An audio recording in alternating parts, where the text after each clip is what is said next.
সবাইকে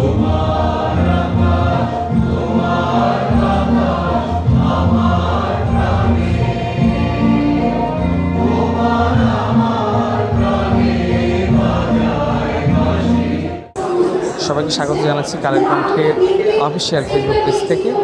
আপনার সাথে এ পর্যায়ে যুক্ত আছি বগুড়ার মামুইন পার্ক অ্যান্ড রিসোর্ট থেকে আমি তহমিদুর রহমান।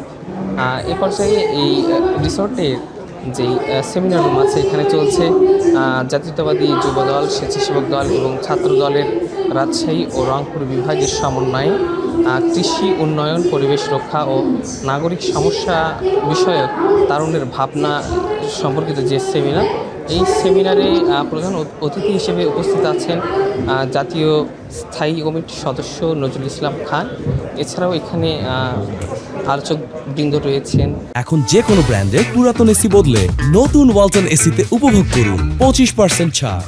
জাতীয়তাবাদী গণতান্ত্রিক আন্দোলনের চেয়ারম্যান ববি হাজ্জাজ, এছাড়াও এখানে আছেন কাজী জেসিন সহ আরও অন্যান্য নেতৃবৃন্দ। আমরা এখানে সকাল থেকে দেখতে পেয়েছি যে বিএনপি এবং অঙ্গ সংগঠন যে তরুণরা যারা আছেন রাজশাহী এবং রংপুরের বিভিন্ন জেলা উপজেলা থেকে তারা এই সেমিনারে অংশগ্রহণ করেছেন। এছাড়াও আগামী 24 মে বগুড়ার যে সেন্ট্রাল হাই স্কুল মাঠ আছে সেখানে কিন্তু যে তরুণদের নিয়ে যে তরুণ সমাবেশ অনুষ্ঠিত হবে।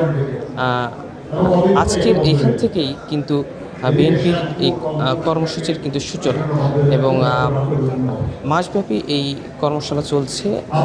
প্রথমে যে চট্টগ্রাম এবং খুলনায় এই সমাবেশ হয়ে গেছে এবং বিভাগীয় শহর দুইটি নিয়ে বগুড়াতে যে সমাবেশ চলছে, এরপরে আরও একটি সমাবেশ হবে। তো এই পর্যায়ে এই ছিল আমার কাছে বগুড়া থেকে সর্বশেষ।